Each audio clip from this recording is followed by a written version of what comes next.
is up, everybody? Welcome back to Story Motors Podcast. My name is Robert. I am Mike, and I have a taco. He's got 3 tacos. Oh, he had 3 tacos. Now he's got 2 tacos. I'm a hungry boy. Yeah, started with 3 tacos, down to 1 taco. It means he's eating 2 tacos, kids. That's how math works. The math be mathin'. What? How many is that total? 3? Yeah, 2 plus 1 is 3. What number do you get if you add 31 to that? 34. Goddamn right, 34. Guilty bitch. All right, we're getting political here. What's up? Hey. What's up? No, that's what you came here for. You didn't know we were edgy. Bearded white dudes on a podcast. Yeah. Fuck dumb fucks. Not you. The you know who. No. We love all 6 of you that listen. Hi Dex. Yep. Hi David. Hi guys. Hey everybody. Hey, we are back like we always are every week. And we're a little kind of I wouldn't even say that we're behind. We're usually what we do is we record on a Tuesday, and then that episode that we record on the Tuesday goes up the following Thursday. So not 2 days later, but 9 days later. Yeah. We had a bit of an audio snafu. A lot of news. Yeah. Had a bit of an audio snafu on an episode a few weeks back. So right now we're kind of in the we're recording on Tuesday and posting 2 days later. So this is going to feel a little more what's the word? On time, I guess. I'm just going to move me camera up just a little bit. There we go. So because of that, we're going to take advantage of that, and we're talking video game conferences, because this week is the start, pretty much, of Key 3. Let's call it that. Yep. Jeff Keighley's E3 fest for, his friends, and people that don't like him, which is the other half of the industry. There it is. Yeah. So, Mike, are you excited for any of these things here? To an extent, yeah. I mean, it was great when G4 existed and you would get just like constant E3 coverage. That was pretty rad. I did enjoy that. As someone who has, for the better part of 2 decades, went to a giant industry trade show that everybody wanted to go to.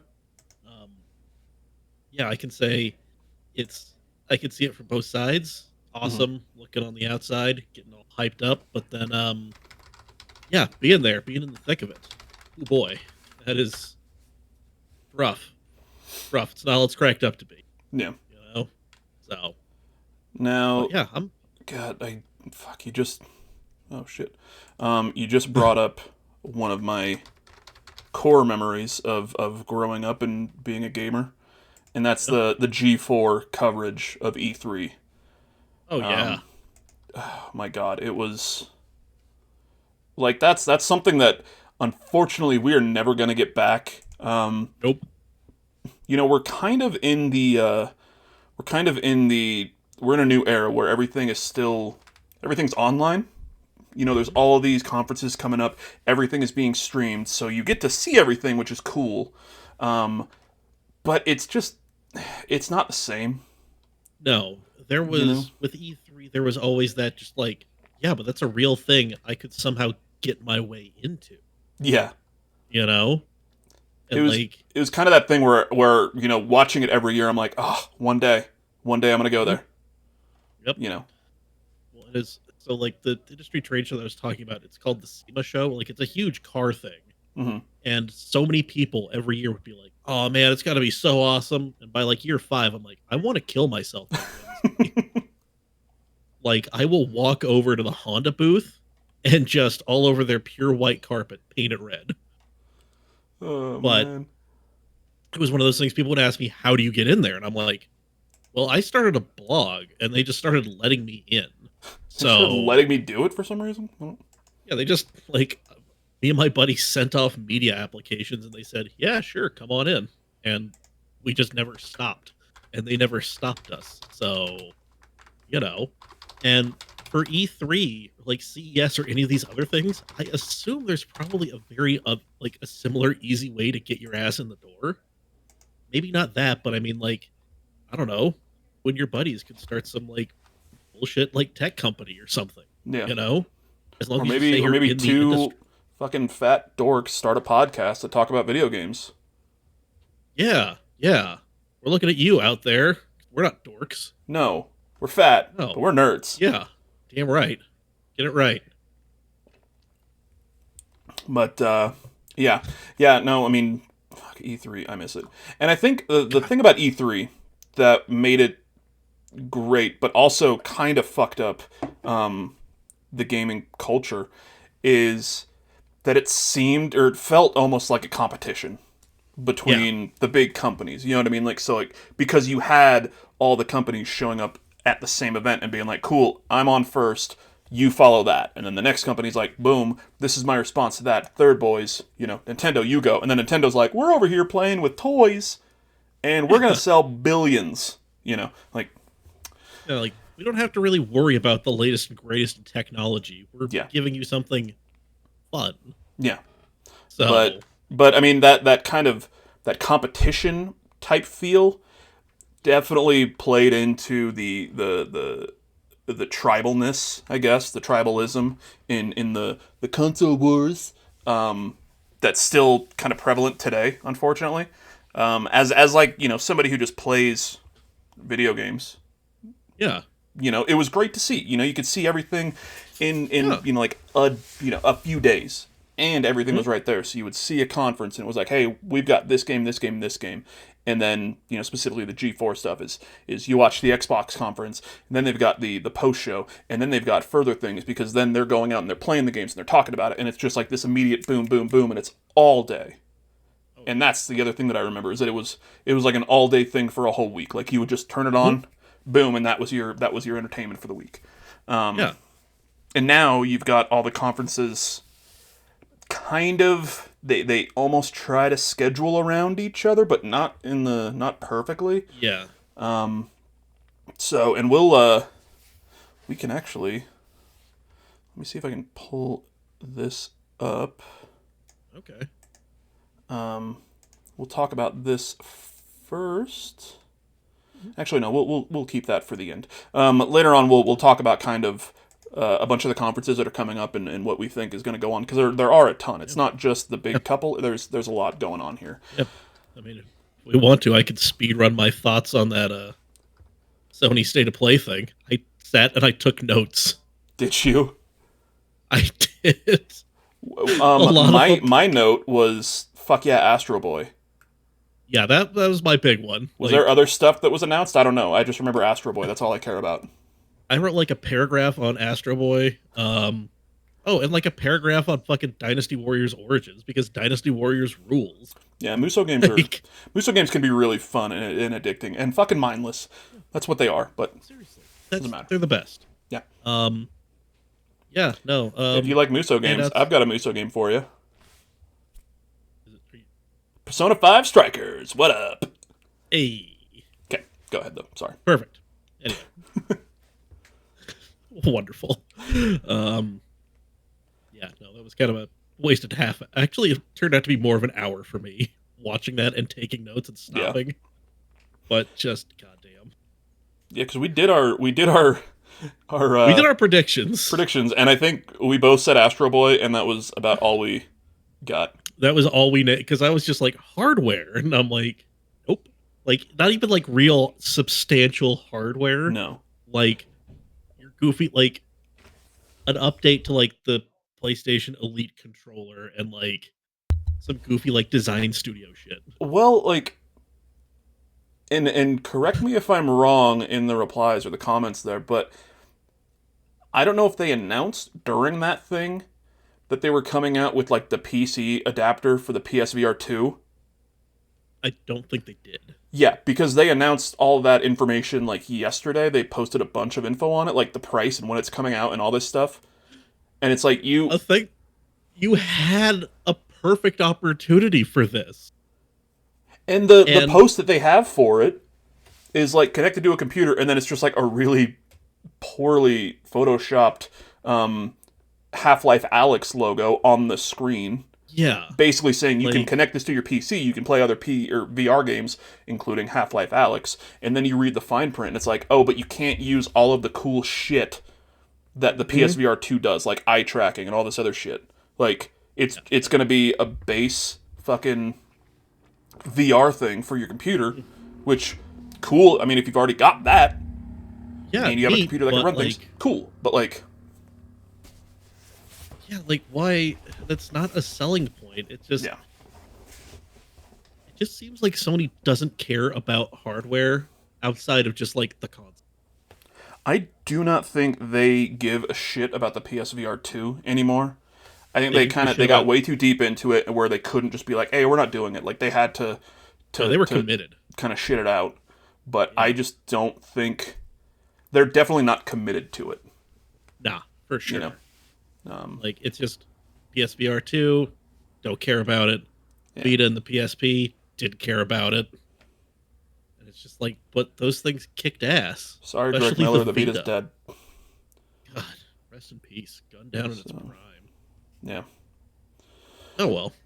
But yeah, the state of play was honestly, I wasn't disappointed because I wasn't going into it thinking, "Oh my God, we're going to get all this stuff." Because typically the state of play is what they showed, where it's just, "Hey, here's trailer after trailer after trailer for stuff that's coming at Yeah, some point." You know what I mean? Like relatively soon. yeah. When they do the PlayStation, oh God, I just Whatever the hell they're this calling it. state of play. It's like PlayStation, like Sony Showcase or something. There's a different name for Yeah. it. That was just in my head, and now I forgot it. Yeah.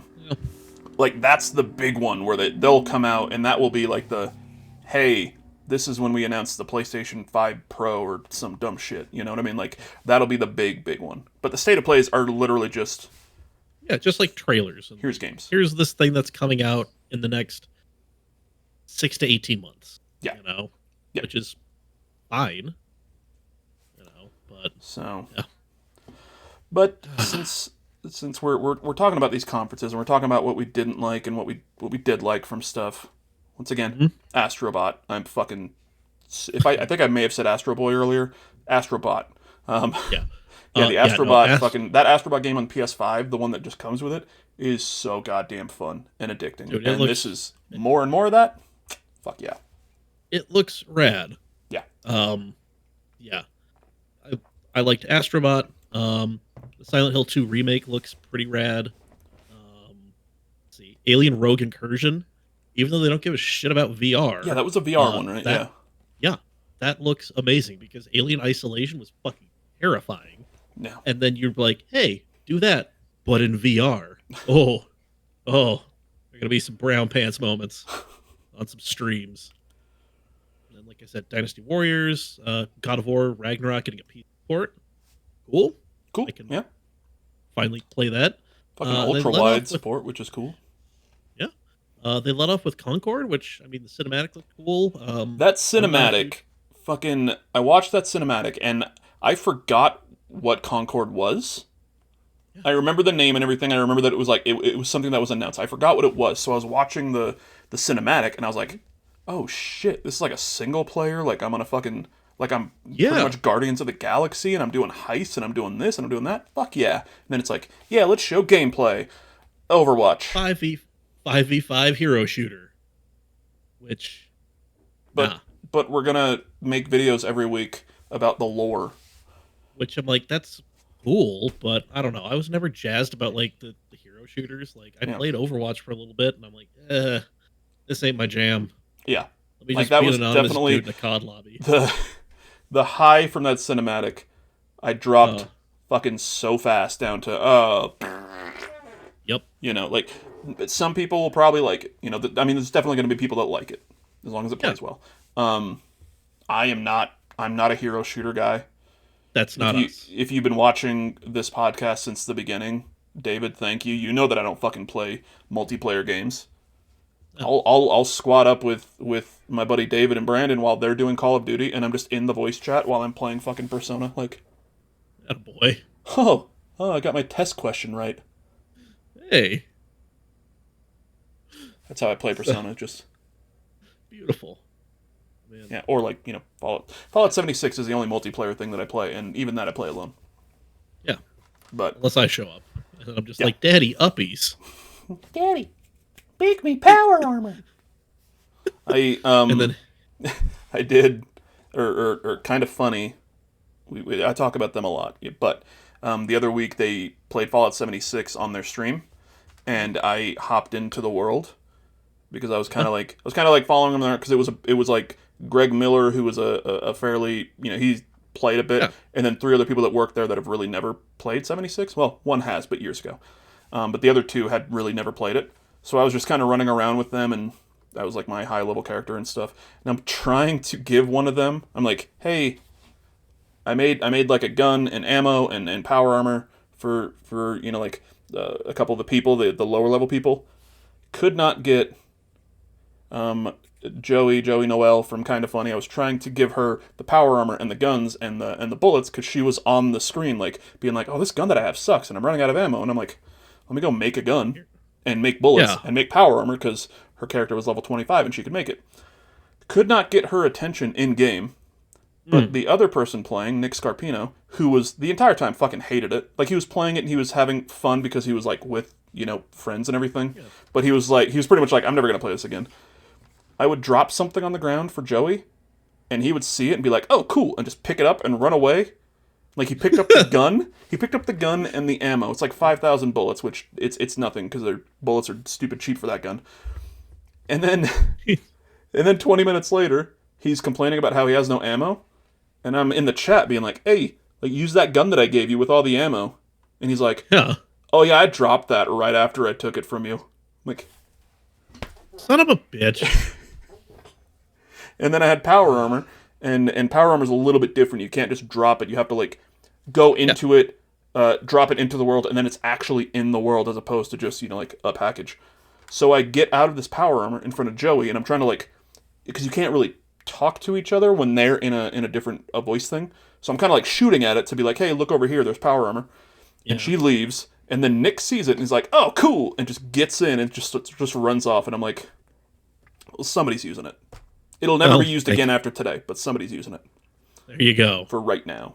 But Fallout 76, fuck yeah, go play it. I'm literally now just completely deep into it. I'm playing it on both. I'm on Xbox going for the last few achievements, and then I'm on PlayStation actually doing like a character in a story run. So nice. But we're talking conferences today, and today's topic, what we brought to the table and what we asked our beautiful burgeoning community is just the best and or worst or cringiest video game conference moments. It doesn't have to be E3. I think most of these are E3. A lot of them are, but there's like BlizzCon. There might be some other stuff. CES. There's a couple of things here. But yes, just best/worst or cringiest video game conference moments that we remember. Some of them you probably already have in your mind. We'll probably talk about them here. But we're going to do something a little different today for the first time. So if this doesn't work properly, please let me know. We tested it beforehand. I did a test record that everything would work.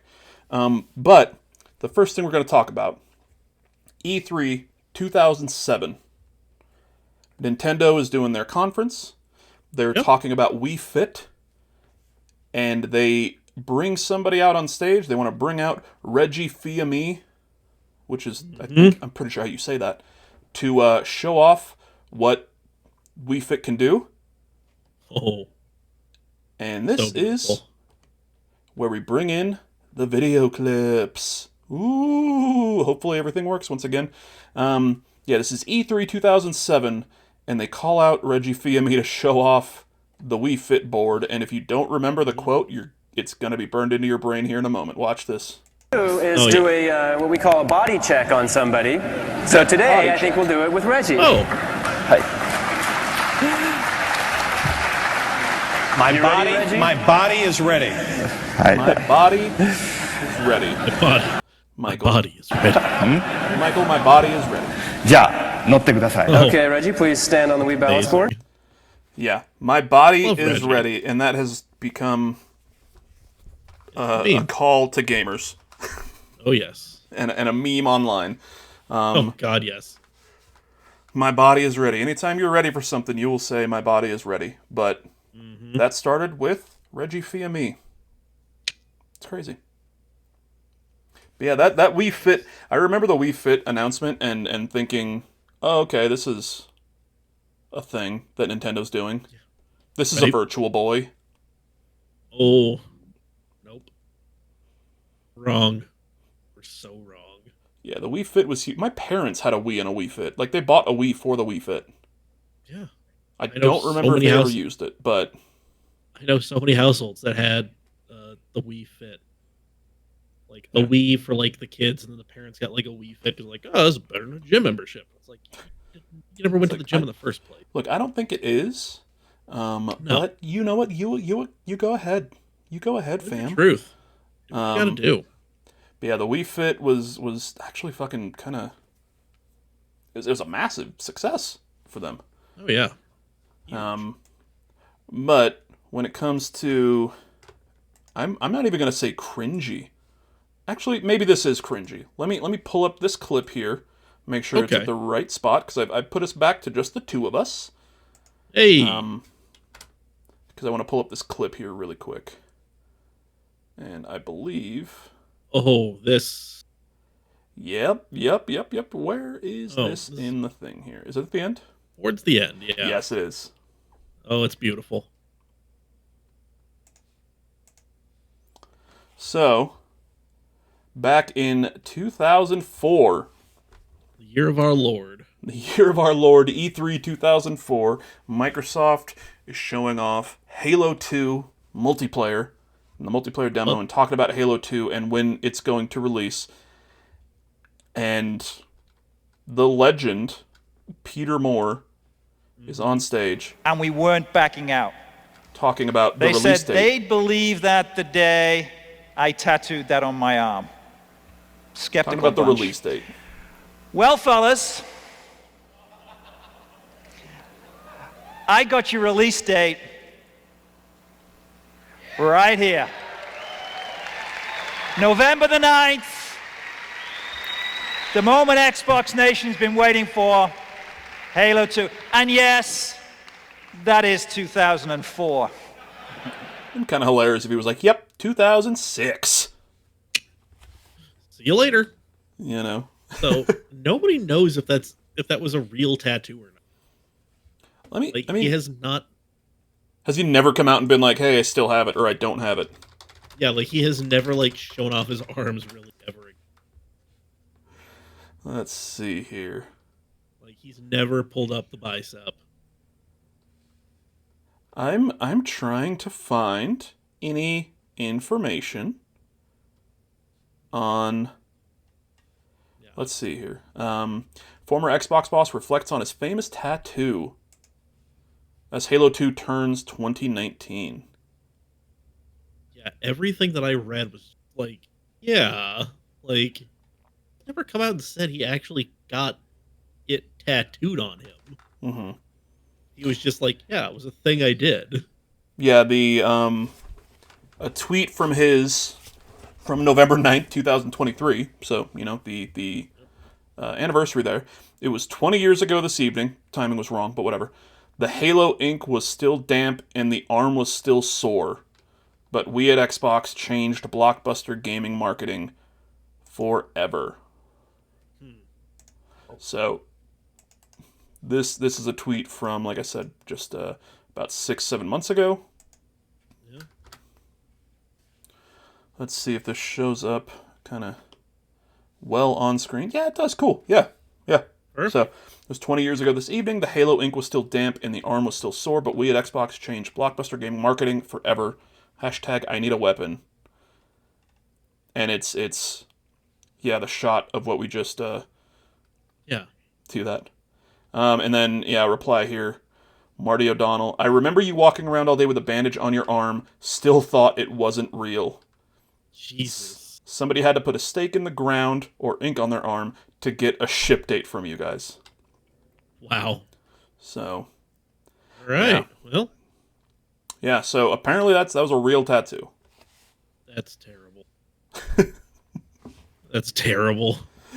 Oh my god. I mean, you could the Halo 2 logo, honestly, it's all right. You know what I mean? It's not Like bad. it has the number 2. You could fucking be like, "Oh yeah, this is for my 2 kids" or something. I don't know. Or some shit. But November 9th. What else Yeah. is that going to be for? Yeah, right? I'm a really big fan of Guy Fawkes, but I fucked up the date. remember 9th of November? Oh, I knew it was something. It was Close? before 10th. It was close, right? It's almost there. Sure. Almost there. Good job, Peter. Nailed it. Nailed it, brother. Don't change a thing. Yeah, Love what you're doing. God, that tattoo. And I was not an Xbox person at the time, so I didn't watch this live. Definitely saw it, before today, but I've seen it a few times in other videos, and I'm like, that's insane. I mean, don't get me wrong, I fucking love dumbass tattoos. Mm-hmm. Just getting a tattoo because you can get a tattoo. Fuck yeah. That's still a bit nuts though. Yeah, that's a new level of dedication. You're stupid. Now, I think going off of the Wii Fit announcement, people loving that. Oh yeah. The Halo 2 reveal, people loving that. Yep. I think we need to go the opposite way here. Oh, we have to. Bathe me in your hatred. So, Diablo. 2018. I was curious. 2018. I'm just gonna to go back here. This is kind of clipped right at the perfect time. 2018 BlizzCon. If y'all don't remember, Blizzard announced Diablo Immortal, the mobile phone game. Mm-hmm. Okay, and then oh god. Go ahead. I was about to say, this is when everybody was like, okay, Diablo 3 is getting a little long in the tooth. They gotta be working on Diablo 4. And they said they had a Diablo announcement. And so, here we are. The announcement was Diablo Immortal on mobile devices, and then they had a Q&A with the audience. Which is what we're going to watch clips of right now. Oh, God. This first one, I think, is one of the most is the most well-known. Yeah, this is the fluffy face of Diablo. I was curious. Fluffy. I was curious. I see a lot of mechanics that we've kind of been begging for in Diablo 3 in this. Is there any plans to make this playable on PC, or is this just strictly mobile forever? It might be a little drunk. Are there any? The current plan is to be on mobile, both Android and iOS. We don't have any plans at the moment to do PC. Do you guys not have phones? Yeah, you guys all have Everyone's got a phones, phone. right? You can play on your tablet too. Play on your tablet Yes? too. Do you all not have phones? My man, do you know your audience? Like, Blizzard people are like the die-hard PC master race people. Yeah. Like, I remember I was talking to some buddies when I first picked up Diablo 3. I got it for first my 360 and then my PS4. And when I said it was on console, just the looks of disdain and disgust I was getting. Like, what do you mean you're not playing it on PC? My PC's a shitbox. It can't run it. Yeah. We'll Build a better PC. Cool, thanks guys. Appreciate it. Why don't you build a car that's not on fucking jack stands? Yeah, I remember, like, the thing is, the Diablo Immortal, I still think they actually probably wouldn't have had this issue at all if this was an announcement when they also announced Diablo 4. Like a big announcement for Diablo. If they came out and they're like, hey, we're working on Diablo 4, here's just like a first cinematic or something. We're not even showing gameplay. Just like, here's an announcement, here's a logo, here's a video of Diablo 4. Cool, get ready for that. Now, we've got Diablo Immortal coming out here in a few months. You can play it on your mobile phone. It's this and this and this. And I think that would have made that audience be like, God. Cool. That would have lessened the blow so much. But instead, hey, where's Diablo? We got a Diablo announcement. You might want to be there. And like, You're going in there thinking that you're getting a fucking Diablo 4 or a Diablo, like some sort of big something new, a big game, even like a remake or something. But yeah, I think this outside of the things that happened behind the scenes at Blizzard, this is one of their biggest blunders.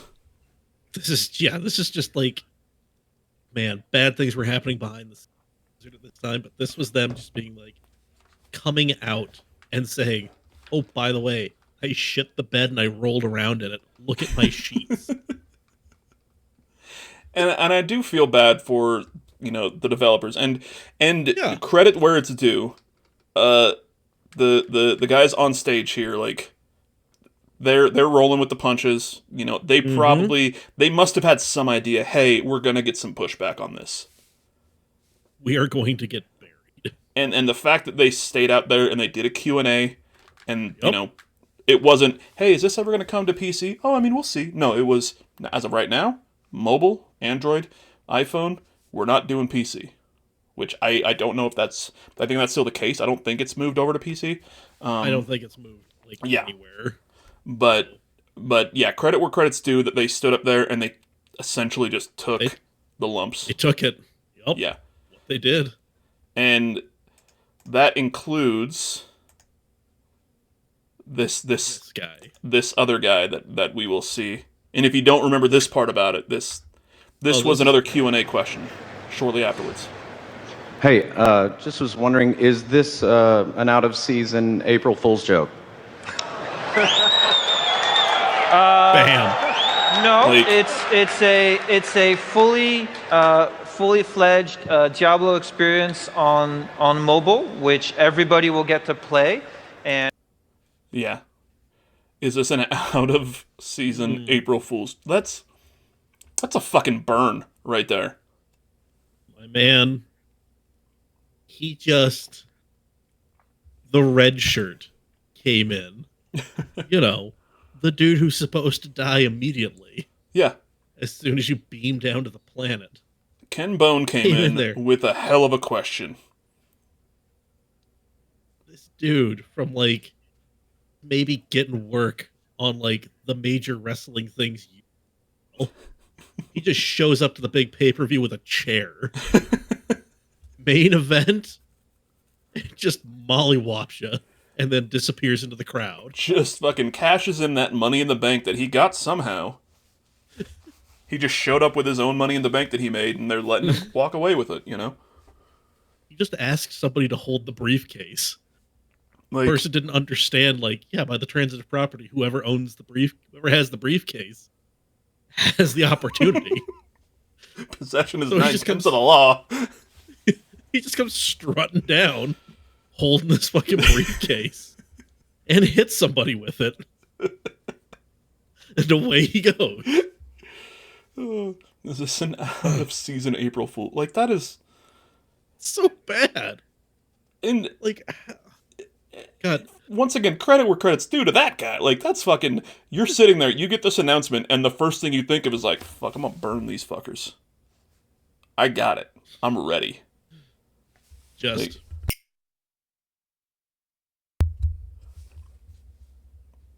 You'll get there. But, you'll get there.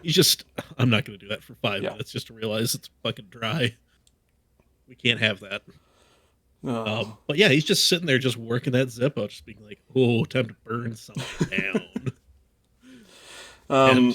But yeah, and once again, the devs are up there and they're like, no, it's not. This is a full experience that people will play on mobile. And I have to imagine they were just being like, yeah, we're going to go out there. We're just going to catch shit. Yeah. So let's play a game of pass the shit. Yep. You take a bottle of liquor, take a pull, pass that shit around. Oh, God. The only way I'm going to get up there and deal with that. Kidding me? Knowing how hostile that crowd's going to be, I'm surprised somebody didn't throw something at fucking Dave Blizzard wasn't going out there to catch those. You know who should have gone out there? Bobby Kotick, and killed himself. Would have been torn apart by that crowd. Oh my God, dude! It would have been gorgeous and beautiful. I would have bought Diablo Immortal. They'd been like, it's a free mobile game. Be like, well, here's $50. I don't care. I'll send you a 50 in the mail. Fuck off, Bobby Kotick. Kotick walking out there, it would have been like a just the most brutal, gory thing. But instead of it being like a fucking, mannequin, it's just an awful human being just being disemboweled. And then they could have taken a picture of it, and that would have been the cover for Diablo Immortal. Seriously. Boom. It was right there. 2 birds. You're welcome. God. Go back in time, Blizzard. Fix your mistakes. Let's see. You wrote one on here that we don't really have video on, so I'm just going to go back to us here. E3 2005, when the 7th console generation all kind of made its debut. Yeah. So that was at the same E3, the same year, Microsoft announces the Xbox 360, which was arguably, like, between that and the PlayStation, that was the winner of that console gen. Sony came out with the PS3, which the few developers who actually figured that thing out really made some beautiful, amazing games. Yeah. And then Nintendo, everybody's favorite also ran up until that point, comes out with the fucking Wii and just takes over. Like, that was just such a crazy year because that was such a seismic shift. Like, went from standard def to high def. Yeah. Everybody's using discs. Everything is online capable because that was, like, everybody was just getting in COD lobbies and screaming at each other, screaming horrible, awful things, which they're still doing to this day. So it's a blessing and a curse, but man, yeah. Well, I mean, it's E3 was just nuts. It's kind of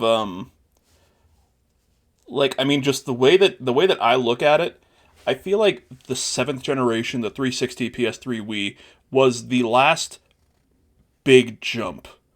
Yeah. Like the last massive jump. Obviously the PS4 and the Xbox One look better graphics-wise, and they're, more powerful, and the Series X and the PlayStation 5 are more powerful, but I don't think the jump between generations was as noticeable and as massive as it was from the even fucking Xbox to Xbox 360, PS2 to PS3. Like, that was the last big massive jump, and the developers, well, I mean, at least Microsoft and Sony now are still trying to be like, well, that's what we have to do. We have to do these big massive jumps, and like now it's like, you fucking don't. But games look incredible.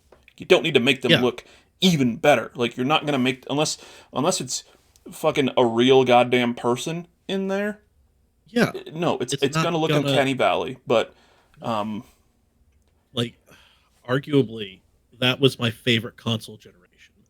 Like, that is if I could have like every example from one console generation, just like in full working order and a library of games for each, it would be that. I want to buy another Xbox 360 just to have a backup to my currently good running one. I want to go get a fat PS3, like an early fat PS3. Oh, yeah. They were called fat PS3s because they were physically larger. They were fat as shit. They were you and me, bud. You know why they were so fat? Because they had backwards compatibility. Yeah. Yeah, they literally had a PS2 built into them. That was how they got around backwards compatibility. They're like, fuck it, PlayStation 2 hardware in there as well. Whatever. Overheating? Okay, whatever. That's a thing we'll figure out eventually. That's a future PS3 problem. We'll figure it out on the 4. Moving on. And then, the Wii just, like, that fundamental shift away from, you're holding a controller, you're sitting on a couch, you might be doing couch co-op, but it's like, whatever, to you and your buddies standing up, bowling, playing golf. It's like doing fucking crazy to think that that's 19 years ago now. Yeah. Like, it has been 2 decades since we've really had such a seismic shift in game. Like, that was a Concord moment, like, no, seriously, like, it was such, because we went from like standard def, the only way you're playing with multiple people is really in your room, like in your house. The fucking multi-tap on the PS2. I remember that fondly. I remember playing SmackDown, Here Comes the Pain, and throwing my friends off of a fucking billboard in Times Square. Yeah. But, yeah. Dude. Yeah, like, I mean, there was early Xbox Live, there was early PS1, but I mean, it was really like you're playing Halo, you're playing, like, SOCOM or something. Yeah, I Like, think, like, the this was, like- PS2 online was literally just, like, you're connecting online in whatever game you're in. But Yeah. like, it's kind of... I don't know the exact kind of way, but it was like, oh, I'm playing SOCOM online, and I'm connecting to the SOCOM servers, basically, and that's it. Yeah. Yeah, like, there was no, like, hub or anything. Yeah. But, yeah, man, like, that was... I mean, you went from just being, like, this super small thing, which I still crave from time to time, to, like, oh, well, me and Robert live nowhere near each other, but if we really wanted to, we could play games. Yeah. I got buddies on the East Coast. We could play Halo together. We could play Call of Duty. We could play Gran Turismo. We could play Fallout 76. We could play all these games. Like, without that generation, we would not be where we are today. Yeah. And that's just like, and you know who the big loser of that generation was? Sony? Sega. Because they were just too early. Oh, God. They were... Like, I fucking loved the Dreamcast, and it had that online capability, like, out of the box. It had the Ethernet port in there. Like, it was too early, and I think, and we're gonna see some Sega stuff here in a little bit, but I think the adoption of online was something that was probably inevitable, but it was I don't even know if it was I don't want to say this because it's probably wrong, but almost set forward, in motion by the Dreamcast and by Sega and the other console makers seeing, oh, this is a thing. Like, you can do like an online and people want it. People, didn't buy enough Dreamcasts and everything, but like that was the thing that worked with the Dreamcast, and the games looked great. It was just, I think people were just burned by Sony too many times, or Sega, sorry, too many times. God. And the Dreamcast kind of suffered for it. God. Burned by Sega slamming their own dick repeatedly in a door. Yep. Just, God damn it. Oh, yeah, God, the Dreamcast was so, like, it was so ahead of its time. Yeah. And, like... I remember getting a Dreamcast, obviously well after it was, done,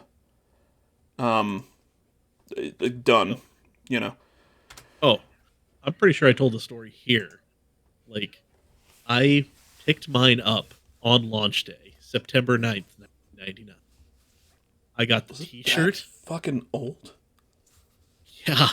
God. $99.99. Well, that's the thing. Yeah, $99.99. We're talking about the Dreamcast and its online capabilities, and then we're moving ahead. Xbox Live was not even, it wasn't on the Xbox when it launched, as far as, unless I'm mistaken, it was on the original Xbox, yeah. But the big push for Xbox Live was with the 360, which was announced in 2005, and I think came out in 2005 as well. So I think that was the first one. That and the Wii came out, and the PS3 was later. I could be mistaken there, but I'm pretty sure the 360 was like the first one, because they're like, we're gonna capitalize on this next generation, Yeah, that was, man. Yeah, goddamn. We could wax poetic about the Dreamcast. That might be another episode where we just wax poetic about dead consoles. That kind of funny. Sorry, we're just taking fucking Remember Blank, and we're just gonna talk about the Dreamcast and other consoles that are dead. We're doing what Deadspin used to do with when they made Tim Roth open up packs of baseball cards. Be like, remember some dudes. And you'd just be talking about baseball players from like the mid-'80s to mid-'90s. Greg Miller, go ahead and send me, if you'll send us a video of you just waxing poetic on the PlayStation Vita, however long you want it, we'll just pop it on here and then we'll riff off that. So, Greg, just come on the show so we can, wax poetic together.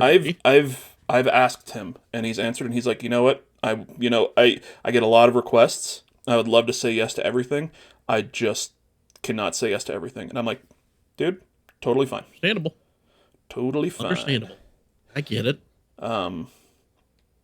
But since we're talking about Sega, oh, buddy, we're gonna watch a few clips here, and if if you don't know this story that we're gonna kind of this little tale that we're gonna go over, this is E3 1995. This is the first E3. Is it the first one? Okay. I didn't know if it was 95 or like 94. I knew it was one of, if not the first one. But 1995 was the we'll show off. I'm going to show off a couple clips because this is the first E3, and Sega obviously was still in the game. They were still a force to be reckoned with. Mm-hmm. And remember what we said about Sega burning people a bit too much. So 1995. Yep. This is Sega announcing the Sega Saturn. The first thing I want to do is I want to watch this clip of this commercial and point something out. This is a commercial during this. This is like a 35-minute thing. We're not going to watch the whole thing. They're showing off like commercials that they're planning to run in for the prime Sega time Saturn television. Yeah, Yes. and this is the first one that they're showing off here. And really quick, I don't know if this is just me. I only have the audio for this video showing up in one headphone. I don't know if that's just me. So if the audio is weird on the recording, I apologize. Everything else is playing fine except for this one video. It's only showing up in one headphone. So yeah. But this is a commercial they're going to play in prime time for the Sega Saturn. Yes. And let me know what kind of looks odd. Welcome to the theater of the eye. What the fuck is this? What the fuck is this? An evening out with the clan. What's that? What the fuck is this? Is it clan dudes and Nazis?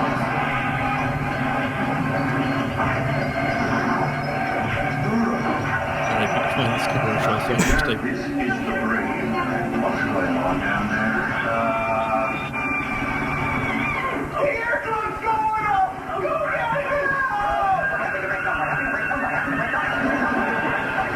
Like, what? Okay. I think I know what they're going for. Okay? Yeah, and this is very on brand for Sega at the time.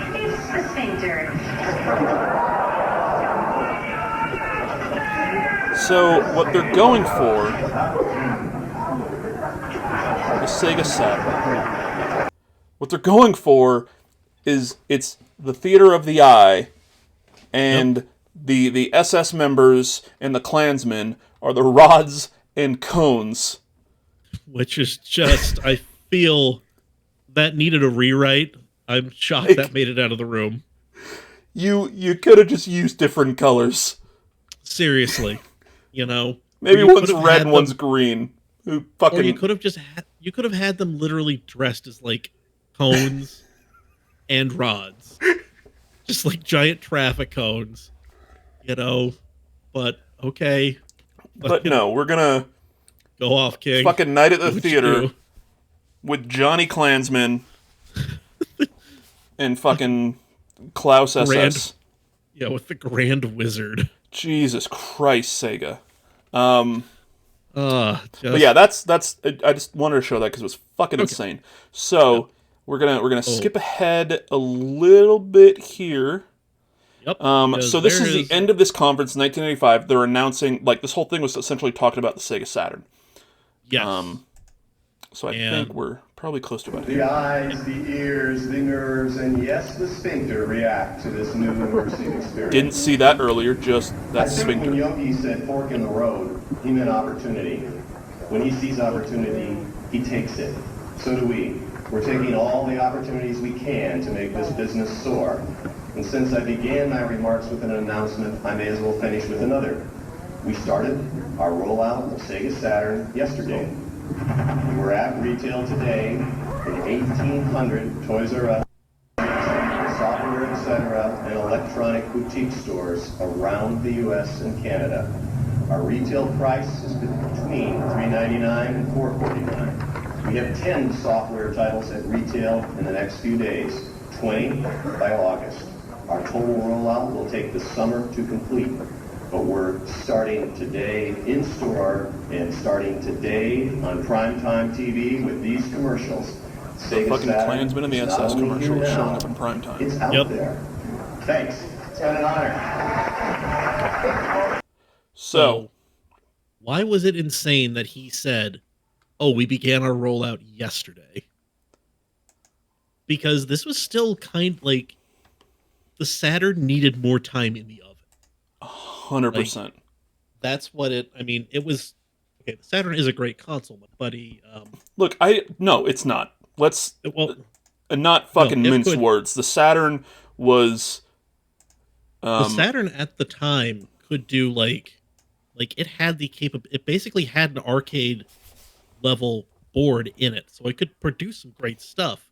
Mm-hmm. But man, coming out, because he said it needs, the next summer is when the rollout will be finished. We've got 10 games today, 20 by the end of the month, or by August, and the summer for the entire rollout. That's not how you fucking for a console like this. So it's one thing when it's the PS4 to the PS5, and you're like, oh yeah, we've got 20 games out now, and okay, most of them are just the PS4 games you can go on the PS5. The Saturn was a completely different fucking architecture. It was 32-bit disc-based, going from the 16-bit Genesis or Master System to where in the world you're listening to this. Well, no, technically, it was going from 32-bit to 32-bit, and that was the problem, is the Sega Genesis was... What was the... There was the... was the... Oh, God. Not the 32X. I think the 32X, Sega 32X. Yes, it was the 32X. Yeah, you could get the 32X jammed in the top of your Genesis, and then you would shove a game in there, and through wizardry and witchcraft, I believe, it... Fucking hopes and dreams. Yep. And you could also get a CD attachment for your...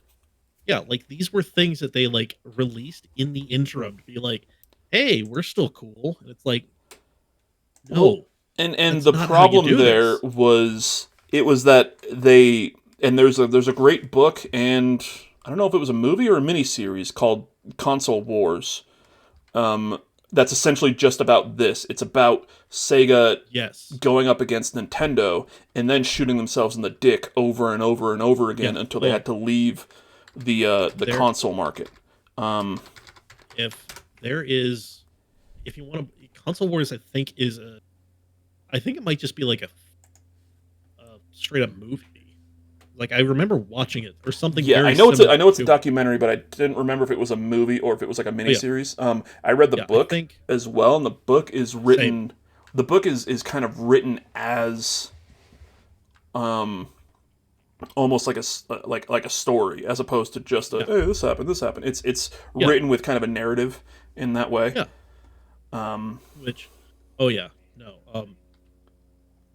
Let's see. There is. I'm trying to see here. 32X was the ROM cartridge. What was the other one? Sega CD. Yep. How could I not remember that fucking name? Sega CD. Yep. So the Sega CD connected to the Genesis, which was supposed to be a 32-bit CD-ROM thing. But it was CD-ROMs, and it was essentially what the Saturn was going to do. Now, that was released in North America, which is where E3 is. It was released October 15th, 1992. So less than 3 years later, they're like, boom, the Sega Saturn is out right now. It's $400 after you potentially just spent... all this money. After you just spent $300 on the Sega CD add-on. Mm-hmm. So within a 3-year period, if you wanted the best Sega stuff, you had your Genesis, you had your Sega CD for $300. Less than 3 years later, you had the Sega Saturn for $400 to $450. They flooded the market with their own overpriced things. And then they're wondering why nobody. Yeah. Now there is another thing that another party that shot Sega in the dick. So E3 1995, Sega comes out. They do their press conference talking about how the Saturn is out right now. Yep. And it's $399 to $449. Which, before we move on to this, I want to say he said 1,800 stores. Yeah. They had 30,000 units ready at the time. So if you do the math, that's a little less than 200 per store, which is not enough. No. Like, that is woefully, like, when he said roll out by next summer, that was the original target release date for the Saturn. Like, time to work out any of the bugs, time to develop a launch library, like all of these things that you need to do. Yeah. But they got spooked by what they heard Sony, electronics giant, was doing. Yeah. Sony at this point, scared. Their only foray into the video game world was a potential partnership with Nintendo for an add-on. I don't know if it was an add-on for the SNES. I believe it was. Or an add-on for the 64. It was an add-on for the... I think it's the SNES. Yeah. That was going to be called probably the Nintendo PlayStation. Yep. But Nintendo backed out. They went with 3DI. 3DI? There's an ice cream truck right outside. Oh, shit. Yeah. Get some ice cream? I was gonna have ice cream on this recording tonight. I've got it in my freezer, but now I wouldn't be able to eat it. But yeah, so anyway. Nintendo fucked off Sony. Sony decided, well, we're gonna do this PlayStation thing. And at E3 1995, their keynote was after Sega's. Yep. Keep that in mind. We're gonna watch the big reveal. Announcement. The big announcement. Yeah, Olafsson intentionally drones on about stuff no one cares about, and then asks Steve Race to come up for a brief presentation on the Sony PlayStation that's due to come out soon-ish, or that year, maybe the year after. I don't remember the exact date, but... Yeah. I'm going to ask Sony Computer Entertainment President of America, Steve Race, to join me for a brief presentation. Shortly after that Sega presentation finished. Yep. Same room. In the same room, I think. $299.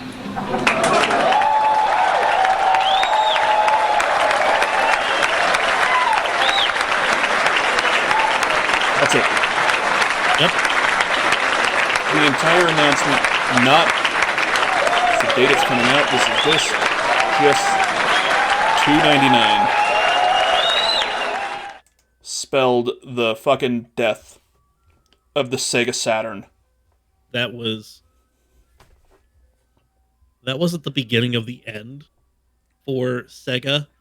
That was really like they started pounding the final nail in the... Yeah. Like they were not coming back from the beginning of the end started already, and this was... Yeah. This was just like, well, gentlemen, here are some hammers and here are some nails. Start sealing up this coffin. We already got the hole dug. That was just so odd. And I apologize if you can hear the ice cream truck outside. I'm sorry, it's on my end. It's not on your end. You cannot go outside and get ice cream from the ice cream truck. But yeah, that was like, that is textbook how you like what Sony did or what Sega did lead to that. That is how you blow a lead, because they had it. They had it. All they had to do was not blow it. And God, yeah, go watch Console Wars. Like, it's a documentary that you can just go sit down and watch. I've done it a bunch of times. Yeah. Just great. I've read the book a couple times. And I believe Wrestles with Gaming or Stop Skeletons for Fighting, one of those two, they also did kind of like a speed run of like Sega's death. Both of those are great YouTube channels. But like, yeah, like I think it was Wrestles with Gaming, like his video on like how Sega went from kind of a staple in the industry to, yep, I remember them fondly, is just great. So, God. Yeah, so that was 95. And it's insane once again, like we've harped on about this, looking at E3 2005, fucking 10 years later, and we're talking about the 360, the PS3, the Wii, and within 10 years we went from the PlayStation to the PlayStation 3, which seems insane. Yeah, like, by the way, in between those two is like the best-selling console of all time still, which I think I think the Switch has the chance to overtake it, but still, you know what I mean? Like, for that's sure. Yeah. But I mean, like that. Yeah, that's just insane. That it's just like 95, 2005. These two big seismic shifts, and in the middle, it's just like, oh, by the way, this. By the way, here's this console that's got some of the greatest games of all time on it. Mm-hmm. Like, yeah, here's like the best-selling console of all time, best games ever made, and oh, by the way, Microsoft just kind of saunters in and establishes themselves as something not to be trifled with, really. Yeah. So, God. Now, Mike, I did once again, like I said, I reached out to our burgeoning, beautiful community. Got a couple of clips here that we're going to show before we head out. So we're going to bring the screen up. This is E3 2006. Mm-hmm. We've got Kaz Hirai showing off the PSP and trying to get the audience excited for the game that he's showing off. If you can guess what the title is going to be by the way this game will actually start. As a matter of fact, this screen also brings back memories for me as well. I'm sure it does for some of you. Everybody. Me, yeah. And I'm sure you're dating yourself by saying that you remember. I don't know if you remember this particular opening. This was actually on the original PlayStation game as well when it was loading the game. Of course, I'm not a very good player even there. Game is powered by Namco. It's Ridge Racer. Ridge Racer. Remember that one? All right, so let me go right ahead. Get right into the game. Wow. Oh, this brings back memories. I don't know if it's just me, but here we go.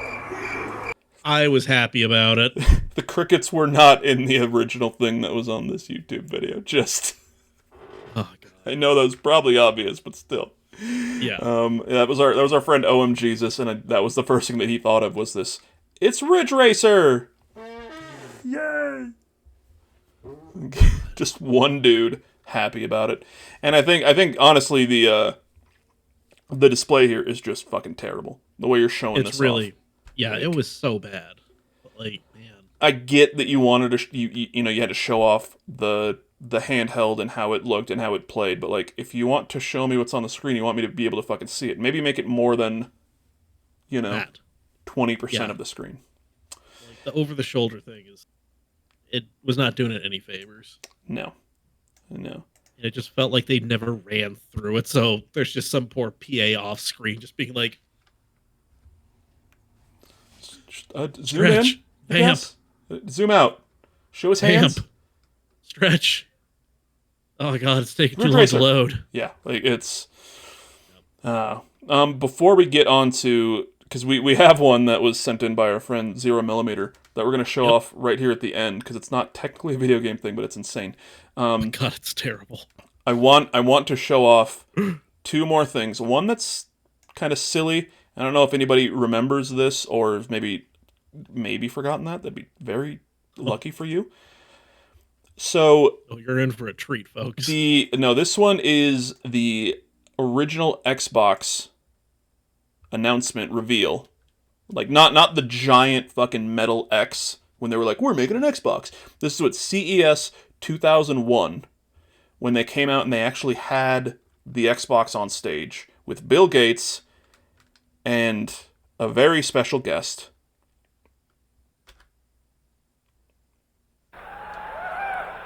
Why? Why not? Why? That's fascinating. I don't know why it cut off the beginning of that, yeah, but I might want to use that sometime, Bill. Well, thanks, Rock.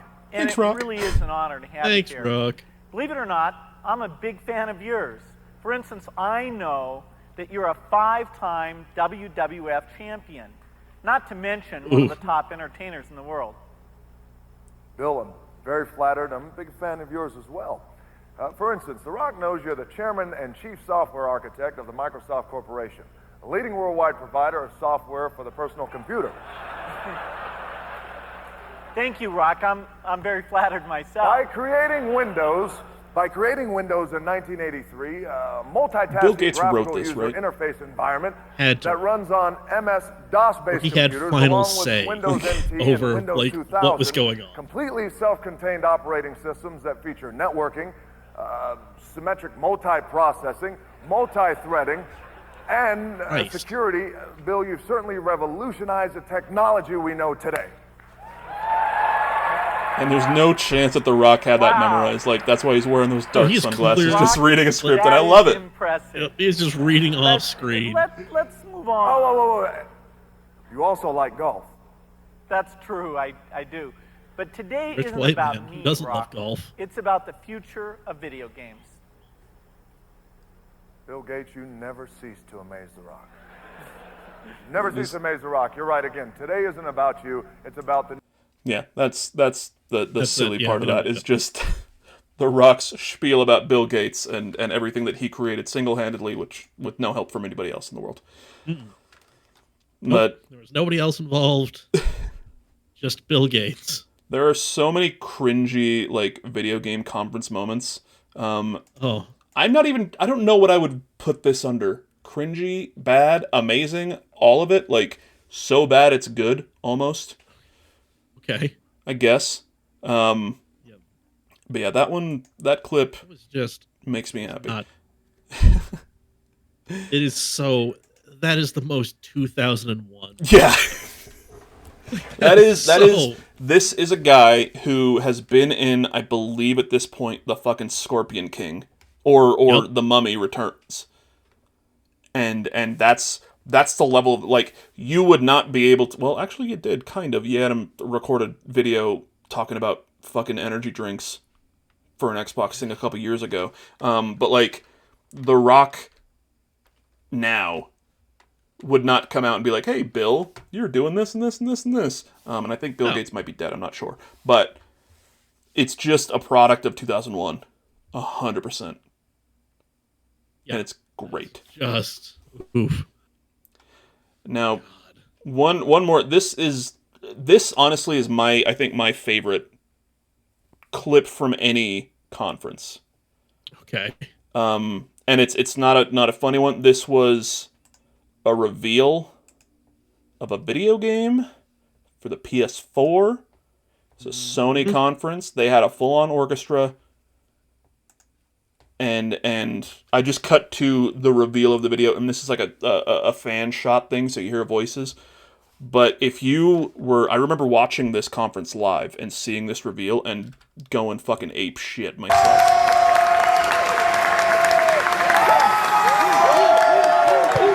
Open up this fucking orchestra pit. Sony. I wish I could go back in time to That dumb hammer doesn't scare me. Oh, cool. Oh, no. It's Horizon, right? It's Horizon. Boy! No, this has got to work more. Lightning. This has got to work more. This has got to work more. Your mother's knife. Wait. It belongs to you now. Wait. The fucking reaction. You don't remember this. What for? A test. She taught you to hunt, yes? Yes, sir. Then show me what you know.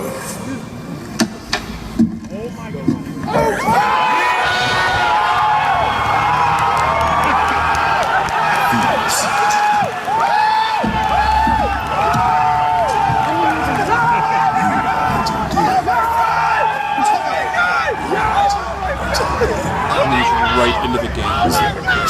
Yep. Jesus Christ. And the thing that I love about this Kratos reveal here is that you know the developers knew that this was going to get this reaction. Just watch, Kratos comes out on screen and just kicks a beat. Yes, sir. Then show me what you know.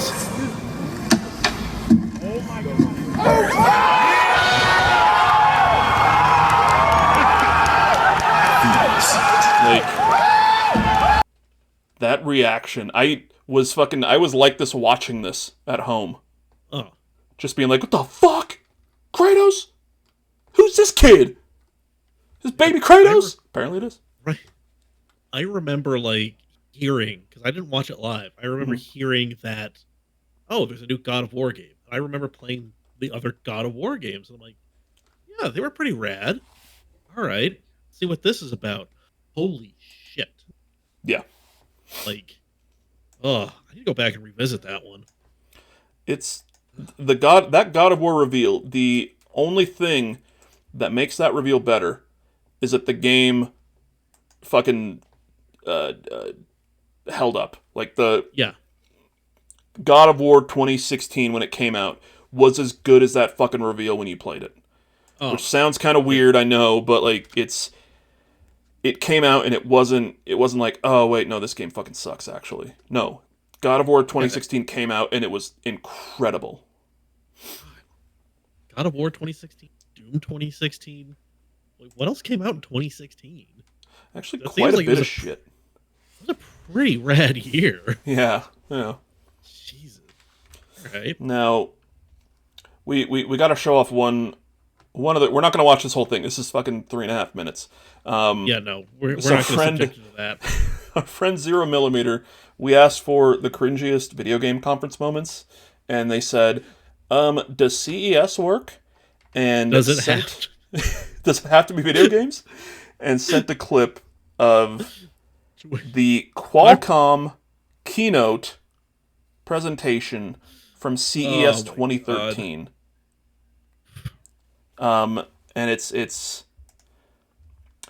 is Qualcomm's keynote presentation from CES 2013, a dramatic introduction to the born mobile generation.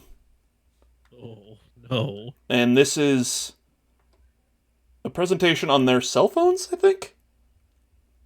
This makes me want to take a bath. I'm not a techie, but if there's one thing I know well, it's my phone. It's not just about making calls, it's about serious stuff like texting and liking and Skyping and, of course, personalizing. I have a lot of friends and I need to let them know what's up with me because if I'm not posting, then it's like I don't even exist. Oh, which reminds me, Ryan has got to see this. What was there was one that literally just happened. It's like a fucking rap song about Canva? I'm part of a new generation. When I'm away, I'm still in touch because people need to know where I'm at. Pepsi generation. And I'm sending the word out to you, and you. Imagine being in this room and being like, you know what? I don't want a phone anymore. We're born mobile. The only good thing about CES is it's in Vegas, and those tall aluminum cans of Bud and Bud Light, like the aluminum bottles, they have not gotten any more expensive. So you can go ahead and spend $400, get 40 of those things. Let's see here, and just forget everything, or try to, and have a fun little weapon to hurl at the stage. I don't know if this is Canva corporate Hamilton cringe rap presentation. So this is How you feeling? Canva. We've talked about a lot. Can we just take a minute? This is like 2 weeks ago. And this just fits in perfectly with our stuff here. We redesign everything from the flow up. Everything. Customize your workspace and make it your own. Ooh, now you making magic when you up in the zone. What's up, sir? Yes, I'm talking to all of you up there. At the YouTube guys know what's theater. happening? I don't even know what fucking event this is. But what about me? Who is you? A CIO from an enterprise, see, and I have some doubts. So that's enough of that. That was like 2 weeks ago. Companies have not learned their goddamn lesson, Mike. Nope. They have not. Why would they bother to learn? We're done watching clips here. We're done torturing you guys with some of these super cringy clips. Yeah. But yeah, so this week we've got a bunch of stuff, and actually this month. Jesus. Yeah. So this is I can't really scroll though, unfortunately. Yeah, this is Noble on Twitter. Great, fucking follow them. They post just a ton of awesome gaming news. But we can kind of see some of this. So this was from May 30th, the other day, through June 7th. So we had the Marvelous Game Showcase, we had the PlayStation State of Play, Silent Hill Transmission, where they talked about Silent Hill 2 and some other stuff there. Next Indie Direct happened on the 1st. Today, we had Indie 3 2024, presented by Best Indie Games. That happened today. In a couple days, we've got Guerrilla Collective on June 6th. June 7th, that is Friday. So June 7th is kind of the big day. I wish I could zoom into this and show it off, but I cannot. I apologize. Yeah, June 7th, you got IGN Live, which I think is kind of just them talking about all the other stuff happening. The Accessibility Summer Showcase, Summer Games Fest, which is the big one now. That's Key 3 Summer Game Fest. Day of the Devs is happening, which I think I could be. No, I don't think that's happening this year. Never mind. Yeah, Day of the Devs showing off a lot of indie games. Day of the Devs is a really good one to watch for a lot of cool shit that you can wishlist on Steam to help indie developers. The Devolver Direct, Mike. I don't know if you've watched any of the Devolver things that they do. Oh, I have. Yeah, I'm a huge fan of Devolver. Yeah, the Devolver Directs, watch those because they're just insane, almost like parodies of video game conferences that are also their video game conference. It's great. It's the best batshit crazy thing you can watch. Yeah. Also on June 7th, this is what I'm excited for, the Atlas FES, which is going to be them talking a lot about Metaphor ReFantasio. June 8th, Future of Play Direct, Wholesome Direct, Latin American Game Showcase, Women-Led Games Showcase, Future Game Show, which is a pretty cool show that's kind of a mix between indies and double A's a lot of the time. Things that aren't... They talk about some of the bigger games coming out, but they do showcase a lot of things that are probably going to fly under the radar. Future Game Show is a really good one to watch on that on a really YouTube. Great space.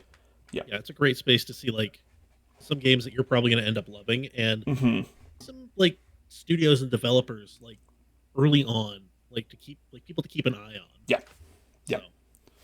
And then June 9th is the other big one that I'm excited for, the Xbox Game Showcase. Mm-hmm. So we'll probably... I am fucking hoping we see Fable. I don't think it's going to happen, but I hope we see Fable. That would be nice. And maybe Outer Worlds 2. I think the Xbox Game Showcase, there's been other rumors that have come out today that they're going to announce some sort of handheld. I don't think that's going to happen. I think if anything, they'll announce, be like, hey, we're going to make maybe a native Steam Deck Game Pass app or something. Or we're going to make something where you've already got a device. You've got a Steam Deck. You've got a Rajala. You've got this or that. We're going to make it so you can play your Xbox games on that, as opposed to us making new hardware that already exists. We're going to dive into this very crowded, very hard to break. Yeah. If their idea of, play anywhere, if you just make the infrastructure to put on these things that already exist, cool. I'm still buying Game Pass, I'm still buying games on Xbox that then I can play on my Steam Deck natively. That'd be dope as shit. There's also the Call of Duty Black Ops 6 Direct after that. Last year they did the Xbox Game Showcase followed by a Starfield Direct, which was dope. I don't give two shits about Call of Duty Black Ops 6, but hey, go crazy. But this is a big thing because it's coming to Game Pass day and date. Yeah. with like its actual release. So that's kind of like that's a huge development in the whole Microsoft is buying everything. Yep. I honestly didn't expect it to come to Game Pass. I thought that was going to be one that they were going to be like, yeah, we've got all these deals with Call of Duty, so it's not going to come to Game Pass day one. That's going to be like the one. But nope. Yep. Fuck that noise.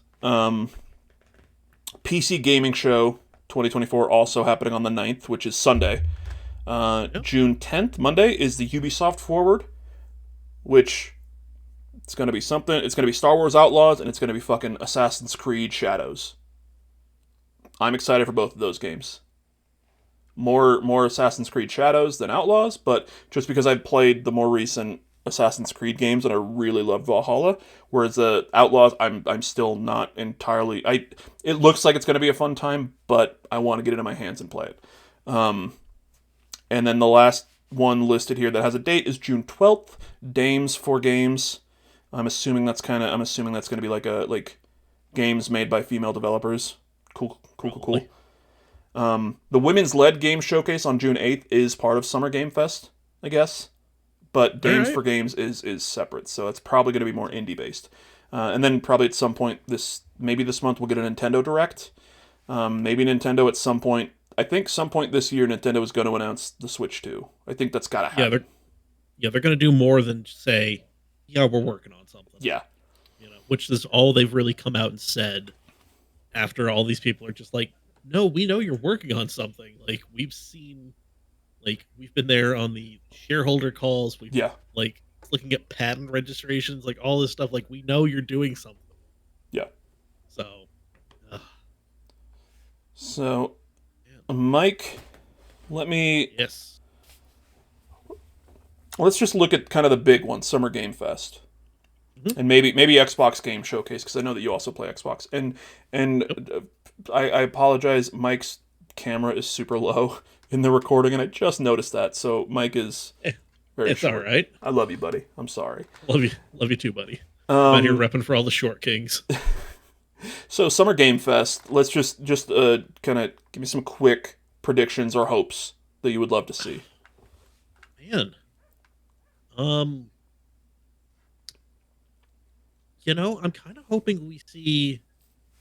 I feel like we've kind of hit peak, like these huge, big, bloated games. Like, I mean, there's a difference between having a lot of stuff to do in a game and like having choice, like all these things to do, as opposed to having like all this shit you need to do, having this massive chores list in some of these games. There's a difference between having a lot of stuff to do and having a lot of stuff. Yeah, exactly. So I'm kind of hoping we go back to kind of, I mean, still big game, but more games where it's like you have a lot of stuff to do that you want to do, that you can choose to do, instead of just being like, hey, yeah, you got to go on a lot of these weird, dumb, like escort and fetch quests to move the story along. Not for any reason. These things don't really move the story along. It's just we need to jam crap in there. Yeah. Get this game up to a certain length. So, so I'm hoping we see some bigger, like, bigger titles that are doing that. Or, man, I think one of the issues with that is that you just had that game come out, Hellblade 2. Yeah. And you had a ton of people shitting, being like, oh my god, it's only this long. And it's like, you're getting the full story there. Like, you're getting a narrative story. You're getting a great story. Yeah, so it's not 45 hours of you running around the same area. And I say that as somebody who, once again, I fucking loved Assassin's Creed Valhalla. I loved running around that world for 150 some odd hours. But yeah, like there's not every game needs that. No, and I feel people like we're getting into this thing that I hate in like stuff where it's all about like a number, like a horsepower number, 60 time, a lap time around a certain racetrack, like engine displacement. It's like people will like peg things to a number, and it's just like you're never going to need that much power. You're never going to take this thing on that track or any track. Like, these numbers don't matter. And I feel like how many hours it is to like 100% the game is just a fundamentally meaningless number.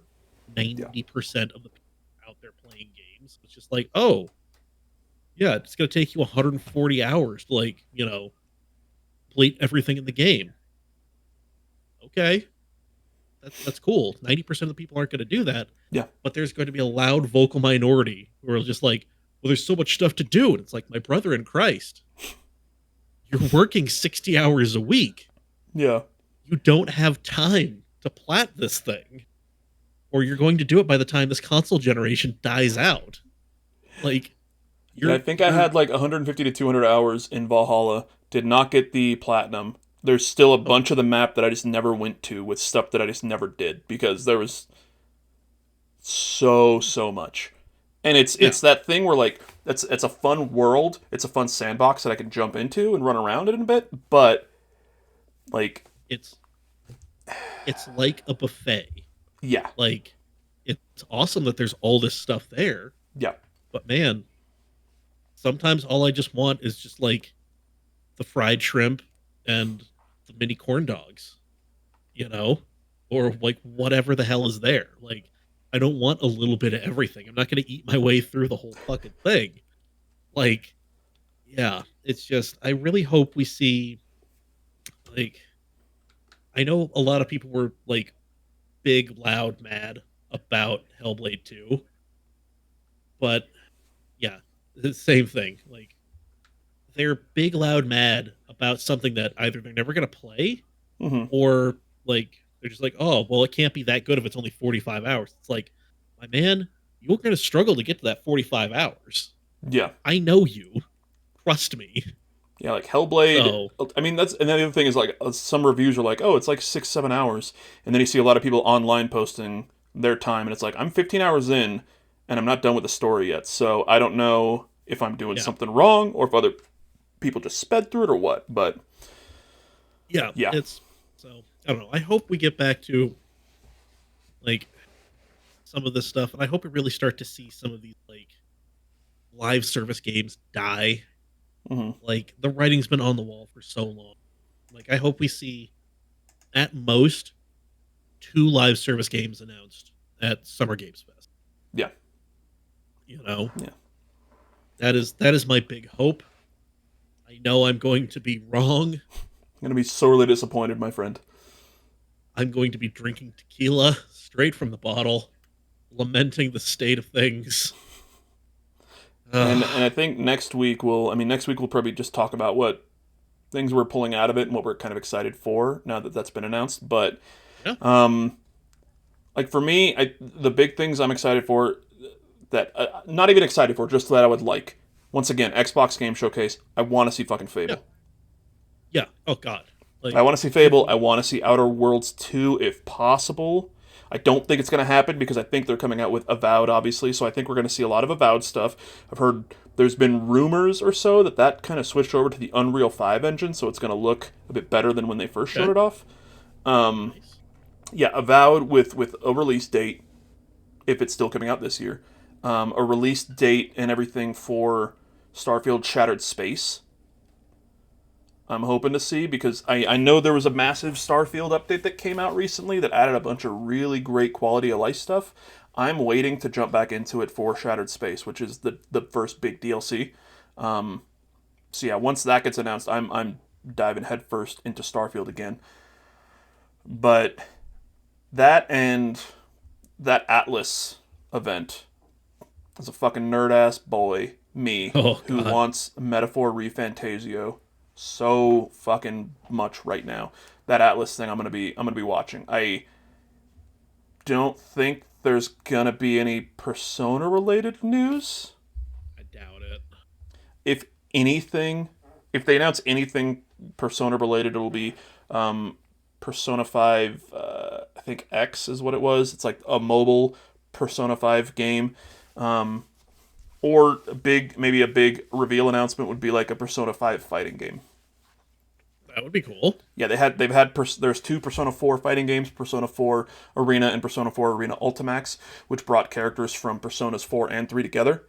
So I think if they were to do like a Persona 5 fighting game, you can just get characters from all the fucking Persona games, and that's your kind of, there's a new Persona game this year, where it's another one, at least, because there were already one. Here's a fighting game that's not going to take away from Metaphor ReFantasio. I don't think we're going to get a Persona 6 announcement until earliest Game Awards this year. Yeah. But, yeah, Atlas event, the Xbox One, and Summer Game Fest, I honestly don't... I don't know really what to expect. Keely's come out and said, don't expect GTA 6 or Kingdom Hearts 4, and I'm like, cool, then I'll watch it and enjoy it, I guess. Right. But yeah, like I'll catch the cliff notes on YouTube the next day, but I'm not. I'm gonna watch it live because it's during my workday anyway, and what the fuck else am I gonna do? You know? Yeah, unfortunately for my workday, I'm in a place where I can't just steal away and watch it. Sorry. It's all right. Give it a couple years, I'm going to force the children to watch it. But yeah, that's we're hitting an hour and a half. This is a bit longer than we usually want to go with these. I know the Fallout episodes were super fucking long at times. But yeah, some of these clips were just too goddamn funny to not show. Yeah, we had to. And sorry for the audio listeners. Yeah, but, watch the video. We have the clips. It's cool. Yeah, it's definitely worth your time to head over to the YouTube page and check it out. But yeah, Mike, we can go ahead and get out of here. Sounds good. I don't know if you're going to be streaming anytime soon, Nerding for Beginners or Nerding for Intermediates. I know we're still kind of working on getting all that sorted back up. Looks like the move is done though. Yeah, the move is done. This is my bedroom. That's where I sleep. That's a lamp. That's a painting I did. So oh, nice. Yeah. But yeah, I got my nerdy stuff up here. I've got Tiny Rick, Gundam, and there's a Zaku tube back there that you can't really see. It's a super cool print. I'm gonna put some more nerdy stuff up here because I've got it all on this wall that I can see, but you can't. Yeah. So I'm gonna get some nerdy stuff back there. So yeah, this wall in front of me is a giant Chelsea flag. A different one than that one. Signed actually by a couple of Academy kids, which was dope. Nice. Over there is a Jose Mourinho poster. Oh hell yeah! Based on the Shepard Farley, the Obey thing. Oh yeah, it's Jose. It says Jose. I bought it when he came back to Chelsea. I put it up after he had left Chelsea and gone to 3 other teams, and I found it in my closet. And I was like, I'm still putting that bitch up. Dude, I'd fucking put that shit up. That's amazing. Yeah, and then Mourinho rules. And then the other thing that I'm thinking of putting behind me because it's fucking dumb and incredible, and I love it, is a seat cushion cover from NSYNC's No Strings Attached Tour 2000. Wow. That I found at a yard sale for $1. It's $1 well spent, my friend. Yeah. The bargain at twice the price. But you definitely need to put that up. But yeah, when you get back to streaming, obviously we'll let y'all know on Twitter, which you can follow us on Twitter at StoryMotorsPod, and you can follow us on YouTube at Story Motors Podcast, and on Spotify, Story Motors Podcast. Anywhere that you listen to your podcast, we should be there. If for whatever reason you see us on Twitter and you're like, I want to see what these guys are like on a podcast form, and we're not on the thing that you use, please tell us. We can get on there. Yes. Shouldn't be difficult. And if you're listening to us on Spotify or Apple Podcasts or whatever, please like, rate, review, even if you just have it on 1% volume, listen to it. That helps out so much. Yeah. Interact with us on YouTube, drop something in the comments, subscribe. That would be perfect. But I mean, share it with your friends. All of that stuff is free. Just helps us out, helps us get our dumb little podcast out to more people. And we're doing this because we're doing this for fun, obviously, with no intentions of anything else. Baby. This is just having a fun time, and we would love to share this with more people. Yeah. So. Oh yeah. Here we go, folks. Okay. We're gonna hit the outro music here, Mike. Mm-hmm. Go ahead and taco. We're gonna say goodbye to the kids. Did you finish all your tacos there? Oh, I still got the one taco because I felt really weird about eating a hard shell taco. What? You should have said something. I could have gotten you away, but now I'm just gonna eat it during done. Dead at the camera. So fucking thumbs up. I don't know what that good that was. Invisible and